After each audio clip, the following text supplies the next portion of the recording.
আমার প্রিয় ক্লাস 10 এর ছাত্রছাত্রীরা, তোমাদের সবাইকে স্টাডি ফর এডুকেশন চ্যানেলে স্বাগত জানাই। তোমাদের ক্লাস 10 এবং মাধ্যমিকের খুবই গুরুত্বপূর্ণ একটি বিষয় হলো অঙ্ক। আজ আমি তোমাদের কাছে নিয়ে এসেছি তোমাদের মাধ্যমিক পরীক্ষার অঙ্কের সিলেবাস এবং তার নম্বর বিভাজন নিয়ে। প্রথমে আমি তোমাদের সিলেবাস বলে দেবো। তোমাদের অঙ্কের বইয়ে যে সূচিপত্র আছে সেখানে মোট 26টি অধ্যায় রয়েছে। এই 26টি অধ্যায় তোমাদের সিলেবাসের অন্তর্ভুক্ত, কিন্তু এই 26টি অধ্যায়ের মধ্যেই কিন্তু আমাদের বীজগণিত, পাটিগণিত, ত্রিকোণমিতি, জ্যামিতি, পরিমিতি, রাশিবিজ্ঞান রয়েছে।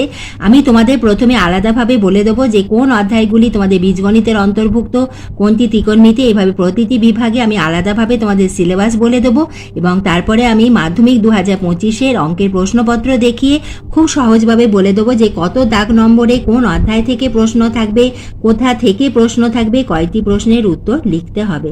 কারণ এইভাবে তোমাদের যদি সিলেবাস এবং নম্বর বিভাজন জানা থাকে, তোমাদের রেডি হতে, তোমাদের প্রিপারেশন নিতে খুবই সুবিধা হবে। তোমাদের মাধ্যমিক পরীক্ষার জন্য তোমাদের যে টেস্ট পরীক্ষা এবং ফাইনালের সিলেবাস এবং নম্বর বিভাজন এবং প্রশ্নের ধরন কিন্তু একই হয়ে থাকে। এর আগে আমি তোমাদের বাংলা এবং ভৌত বিজ্ঞানের একইভাবে সিলেবাস এবং নম্বর বিভাজন আলোচনা করে দিয়েছি। তার ডিপি তোমরা পাবে এই ভিডিও শেষে। সেই ডিপিতে গিয়ে ক্লিক করলেই তোমরা ভিডিওগুলি দেখতে পাবে। তোমরা অতি অবশ্যই ভিডিও শেষে ডিপিগুলো দেখে নিও, কারণ এই ভিডিওগুলো তোমাদের খুবই উপকারে আসবে। এইভাবে আমি তোমাদের ভিডিও দিতেই থাকবো। তুমি যদি চ্যানেলে নতুন হয়ে থাকো, স্টাডি ফর এডুকেশন চ্যানেলটিকে সাবস্ক্রাইব করে রেখো। তাহলে এসো প্রথমে আমরা দেখে নিই আমাদের সিলেবাসটি। তোমাদের বীজগণিতের অন্তর্ভুক্ত রয়েছে মোট 4টি অধ্যায়। প্রথম অধ্যায় একচল বিশিষ্ট দ্বিঘাত সমীকরণ, ইহা বীজগণিতের অন্তর্ভুক্ত। 5 নম্বর অধ্যায় অনুপাত ও সমানুপাত। 9 নম্বর অধ্যায় দ্বিঘাত করণী এবং 13 নম্বর অধ্যায় ভেদ। এই 4টি অধ্যায় তোমাদের বীজগণিতের অন্তর্ভুক্ত। এরপরে তোমাদের পাটিগণিতের অন্তর্ভুক্ত হলো 3টি অধ্যায়। সেটি হলো দ্বিতীয় অধ্যায় সরল সুদ কষা, 6 নম্বর অধ্যায় চক্রবৃদ্ধি সুদ ও সমহার বৃদ্ধি বা হ্রাস এবং 14 নম্বর অধ্যায় অংশীদারি কারবার। এই 3টি অধ্যায় তোমাদের পাটিগণিতের অন্তর্ভুক্ত। এবার এসো আমরা পরিমিতি দেখে নিই। পরিমিতিতে রয়েছে তোমাদের মোট 5টি অধ্যায়। চতুর্থ অধ্যায় আয়তঘন, অষ্টম অধ্যায় লম্ব বৃত্তাকার চোঙ, 12 নম্বর অধ্যায় গোলক, 16 নম্বর অধ্যায় লম্ব বৃত্তাকার শঙ্কু এবং 19 নম্বর অধ্যায় বিভিন্ন ঘনবস্তু সংক্রান্ত বাস্তব সমস্যা। এই অধ্যায়গুলি তোমাদের পরিমিতির অন্তর্ভুক্ত। তোমাদের ত্রিকোণমিতির অন্তর্ভুক্ত মোট 4টি অধ্যায়। 20 নম্বর অধ্যায় ত্রিকোণমিতি কোণ পরিমাপের ধারণা, 23 নম্বর অধ্যায় ত্রিকোণমিতিক অনুপাত এবং ত্রিকোণমিতিক অভেদাবলী, 24 নম্বর অধ্যায় পুরকোণে ত্রিকোণমিতিক অনুপাত এবং 25 নম্বর অধ্যায় ত্রিকোণমিতিক অনুপাতে প্রয়োগ, উচ্চতা ও দূরত্ব। এই 4টি অধ্যায় তোমাদের ত্রিকোণমিতির অন্তর্ভুক্ত। তোমাদের রাশিবিজ্ঞানের অন্তর্ভুক্ত হলো 26 নম্বর অধ্যায়। সেখানে তোমাদের সিলেবাসে রয়েছে গড়, মধ্যমা, ওজাইফ এবং সংখ্যাগুরু মান। এবং আমাদের জ্যামিতির যে অধ্যায়, সেখানে আমাদের জ্যামিতির 2টি ভাগ আছে, একটি হলো উপপাদ্য এবং আরেকটি হলো সম্পাদ্য। প্রথমে আমরা দেখে নিই আমাদের উপপাদ্যের অধ্যায়গুলি। মোট 6টি অধ্যায় রয়েছে তোমাদের উপপাদ্যতে। জ্যামিতির উপপাদ্য হলো 3 নম্বর অধ্যায় বৃত্ত সম্পর্কিত উপপাদ্য, 7 নম্বর অধ্যায় বৃত্তস্থ কোণ সম্পর্কিত উপপাদ্য, 10 নম্বর অধ্যায় বৃত্তস্থ চতুর্ভুজ সংক্রান্ত উপপাদ্য, 15 নম্বর অধ্যায় বৃত্তের স্পর্শক সংক্রান্ত উপপাদ্য, 18 নম্বর অধ্যায় সদৃশতা এবং 22 নম্বর অধ্যায় পিথাগোরাসের উপপাদ্য। এগুলি হলো তোমাদের উপপাদ্যের অন্তর্ভুক্ত। আমাদের সম্পাদ্যর অন্তর্ভুক্ত মোট 3টি অধ্যায় রয়েছে। সেখানে প্রথম হলো 11 নম্বর অধ্যায় সম্পাদ্য ত্রিভুজের পরিবৃত্ত ও অন্তর্বৃত্ত অঙ্কন, 17 নম্বর অধ্যায় সম্পাদ্য বৃত্তের স্পর্শক অঙ্কন, 21 নম্বর অধ্যায় সম্পাদ্য মধ্য সমানুপাতি নির্ণয়। এই 3টি তোমাদের সম্পাদ্যের অন্তর্ভুক্ত। তাহলে তোমরা নিশ্চয়ই তোমাদের সিলেবাসটা বুঝতে পারলে। এবার আমি তোমাদের আলাদাভাবে প্রত্যেকটা দেখিয়ে দিচ্ছি। তোমরা যদি বোঝো স্ক্রিনশটও তুলে নিতে পারো। এই অধ্যায়গুলি তোমাদের বীজগণিতের অন্তর্ভুক্ত, এইগুলি পাটিগণিত। এইভাবে আমি লিখে রেখেছি, তোমরা স্ক্রিনশট তুলে নাও, তাহলে তোমাদের রেডি করতে খুবই সুবিধে হবে। এটি আমাদের জ্যামিতি, উপপাদ্য এবং সম্পাদ্য। তাহলে আশা রাখি তোমরা সিলেবাস বুঝতে পেরেছো। এবার এসো আমরা মাধ্যমিক 2025-এ প্রশ্নপত্র দেখে খুব সহজভাবে বুঝে নিই যে কত দাগ নম্বরে কয়টি করে প্রশ্ন থাকবে, কি ধরনের প্রশ্ন থাকবে এবং কোথা থেকে সেই প্রশ্ন আসবে এবং কয়টি অঙ্ক তোমাদের করতে হবে এবং তার নম্বর বিভাজনও আমরা অত্যন্ত সহজভাবে বুঝে নেব। তোমাদের মাধ্যমিকে প্রতিটি বিষয়ে পরীক্ষা হবে মোট 100 নম্বরে, সেখানে 10 নম্বর থাকবে তোমাদের প্রজেক্টে এবং তোমাদের লিখিত পরীক্ষা হবে 90 নম্বরে। আমাদের নম্বর বিভাজন বোঝার আগে প্রথমে আমরা আমাদের অঙ্ক প্রশ্নপত্রে একটি নির্দেশাবলী আছে, অর্থাৎ তোমাদের কিভাবে অঙ্ক করতে হবে সেইটি রেখে একটি নির্দেশ থাকে। প্রথমে এসো আমরা সেইটা বুঝে নিই। 1, 2, 3, 4 প্রশ্নগুলির উত্তর প্রশ্ন সংখ্যা লিখে অবশ্যই ক্রমানুযায়ী উত্তরপত্রে প্রথম দিকে লিখতে হবে। এর জন্য প্রয়োজন বোধে গণনা ও চিত্র অঙ্কন উত্তরপত্রের ডান দিকে মার্জিন টেনে করতে হবে। আমাদের 1-এর দাগে থাকে এমসিকিউ, 2-এর দাগে শূন্যস্থান পূরণ করো, 3-এর দাগে সত্য বা মিথ্যা লেখো এবং 4-এর দাগে প্রশ্নমান 2 মার্কসের প্রশ্ন থাকে। তোমার যে উত্তরপত্র অর্থাৎ যে খাতায় তুমি উত্তর লিখছো সেই খাতার প্রথম দিকে তোমাকে 1, 2, 3, 4 এইভাবে ক্রমানুযায়ী বলা হয়েছে, অর্থাৎ পরপর এই 4টি দাগ নম্বরের অঙ্ক তোমাদের করতে হবে এবং তারপরে তোমরা যেমন বুঝবে সেইভাবে তোমরা অঙ্ক করতে পারো। 4-এ পরে তোমরা 5ও করতে পারো বা তোমাদের যদি অন্য কোনো অঙ্ক তোমাদের জানা থাকে সেটাও করতে পারো, কিন্তু উত্তরপত্রের প্রথম দিকে তোমাকে 1, 2, 3, 4 এইভাবে ক্রমানুযায়ী মানে পরপর করতে হবে। প্রথমে 1, তারপর 2, তারপর 3 এবং তারপর 4 এই প্রশ্নগুলির অঙ্ক তোমাদের আগে করতে হবে। যদি কোনো রাফ কাজ করো সেটি তোমাকে ডান দিকে মার্জিন টেনে করতে হবে।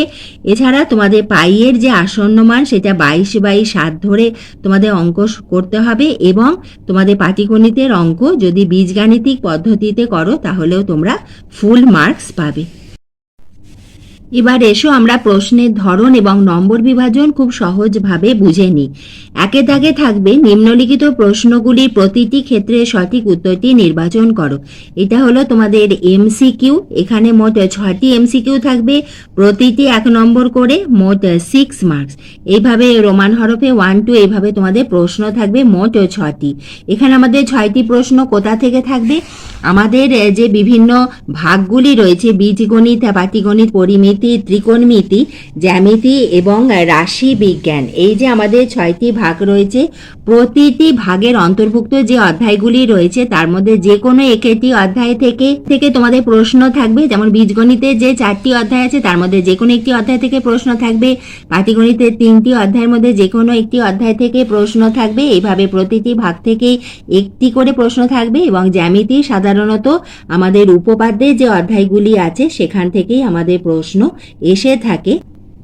এইভাবে আমাদের প্রতিটি ভাগ থেকে আমাদের মোট 6টি প্রশ্ন থাকবে এবং সেখানে আমাদের 6টি অঙ্কই করতে হবে, কোনো অথবা থাকবে না এবং 4টি করে আমাদের অপশান থাকবে। 2-এর দাগে হলো শূন্যস্থান পূরণ করো। এখানে আমাদের মোট 6টি প্রশ্ন থাকবে। ঠিক একইভাবে আমাদের প্রতিটি ভাগ থেকে একটি করে প্রশ্ন থাকবে, অর্থাৎ বীজগণিত থেকে একটি, পাটিগণিত থেকে একটি, ত্রিকোণমিতি থেকে একটি, পরিমিতি থেকে একটি, জ্যামিতি এবং রাশিবিজ্ঞান থেকেও একটি করে মোট 6টি প্রশ্ন থাকবে।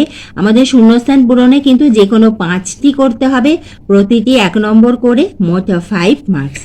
এরপরে 3-এর দাগে সত্য বা মিথ্যা লেখো। এখানেও আমাদের প্রতিটি ভাগ থেকে একটি করে মোট 6টি প্রশ্ন থাকবে। এখানেও আমাদের যে কোনো 5টি অঙ্ক করতে হবে, প্রতিটি 1 নম্বর করে, 1 × 5 করে রয়েছে, মোট 5 মার্কস।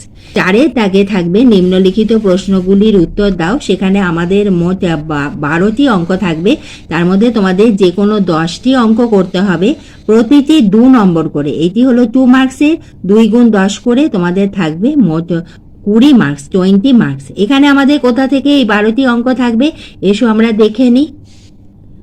আমাদের 4-এর দাগে 2 মার্কসের প্রশ্ন, পাটিগণিত থেকে 2টি অঙ্ক থাকবে, বীজগণিত থেকে 2টি, জ্যামিতি থেকে তোমাদের থাকবে 3টি অঙ্ক, ত্রিকোণমিতি থেকে থাকবে তোমাদের 2টি অঙ্ক, পরিমিতি থেকে 2টি এবং রাশিবিজ্ঞান থেকে থাকবে তোমাদের 1টি অঙ্ক। এইভাবে মোট 12টি অঙ্ক থাকবে, তার মধ্যে যে কোনো 10টি অঙ্ক তোমাদের করতে হবে।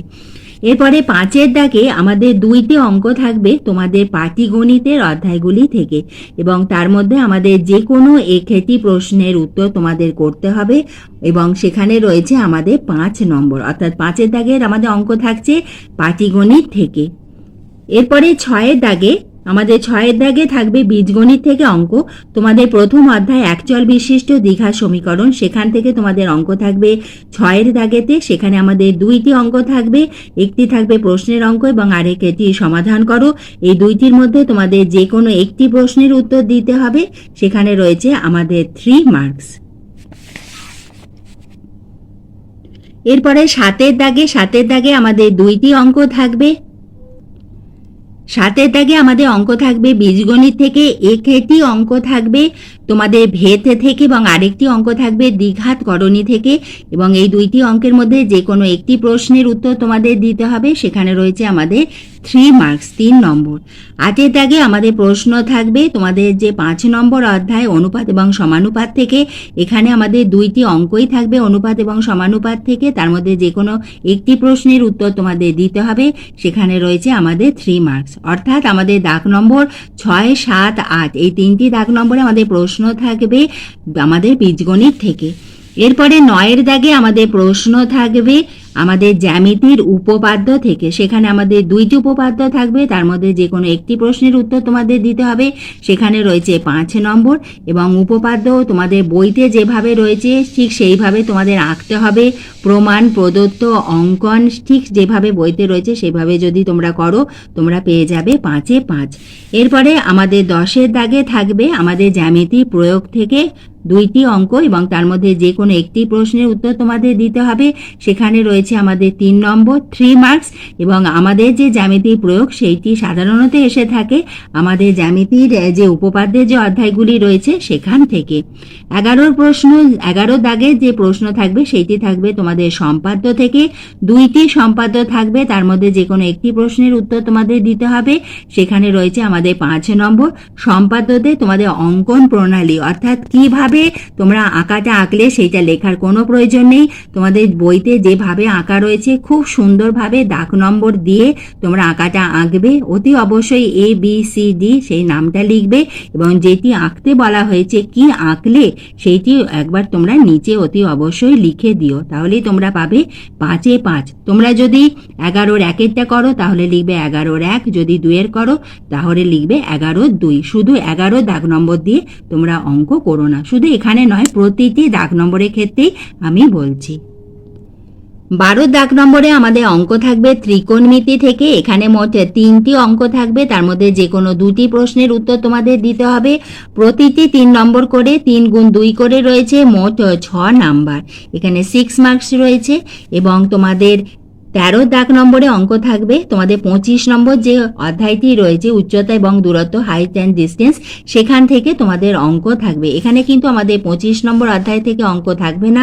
12 দাগ নম্বরে তোমাদের অঙ্ক থাকবে 20 নম্বর অধ্যায়, 23 নম্বর অধ্যায় এবং 24 নম্বর অধ্যায় থেকে। তার মধ্যে যে কোনো 2টি অঙ্ক করতে হবে। এবং তোমাদের যে দাগ নম্বর 13 দাগের অঙ্ক থাকবে তোমাদের 25 নম্বর অধ্যায় থেকে, উচ্চতা এবং দূরত্ব থেকে 2টি অঙ্ক থাকবে, তার মধ্যে যে কোনো একটি প্রশ্নের উত্তর তোমাদের দিতে হবে, সেখানে রয়েছে আমাদের 5 মার্কস, 5 নম্বর। অর্থাৎ আমরা বুঝলাম যে আমাদের 12 দাগের অঙ্ক থাকবে আমাদের অধ্যায় 20, 23 এবং 24 থেকে, তার মধ্যে আমাদের যে কোনো 2টি প্রশ্নের উত্তর তোমাদের করতে হবে। এরপরে আসি 14 দাগ নম্বর। 14 দাগ নম্বরে আমাদের প্রশ্ন থাকবে পরিমিতি থেকে। আমাদের পরিমিতির যে অধ্যায়গুলি রয়েছে তার মধ্যে আমাদের অঙ্ক থাকবে মোট 3টি, তার মধ্যে যে কোনো 2টি প্রশ্নের উত্তর তোমাদের করতে হবে। প্রতিটি 4 নম্বর করে, 4 গুণ 2 করে রয়েছে, মোট 8 নম্বর, 8 মার্কস। এরপরে আমাদের 15 দাগ নম্বরে আমাদের অঙ্ক থাকবে রাশিবিজ্ঞান থেকে। এখানেও আমাদের মোট 3টি অঙ্ক থাকবে। আমাদের 26 নম্বর অধ্যায় রাশিবিজ্ঞান, সেখান থেকে আমাদের মোট 3টি অঙ্ক থাকবে, এবং তার মধ্যে আমাদের যে কোনো 2টি প্রশ্নের উত্তর তোমাদের করতে হবে। প্রতিটি 4 নম্বর করে, 4 গুণ 2 করে রয়েছে, মোট 8 নাম্বার। এইভাবে আমাদের যে অঙ্কের যে প্রশ্নপত্র তার নম্বর বিভাজন আমাদের এইভাবেই হয়ে থাকে। আশা রাখি তোমরা নিশ্চয়ই বুঝতে পেরেছো। যদি কোনো অসুবিধা থাকে অতি অবশ্যই আমাকে কমেন্ট বক্সে লিখে জানিও, এবং ভিডিও শেষে তোমাদের জন্য থাকবে বেশ কয়েকটি গুরুত্বপূর্ণ ভিডিও ডিপি। সেখানে ডিপিগুলিতে ক্লিক করলে তোমরা সেই ভিডিওগুলি দেখবে এবং তোমাদের খুবই উপকার হবে। এইভাবে আমি তোমাদের ভিডিও দিতেই থাকবো। তোমরা লক্ষ্য রেখো ভিডিওটি এতটুকু উপকারে এলে একটা লাইক করে দিও।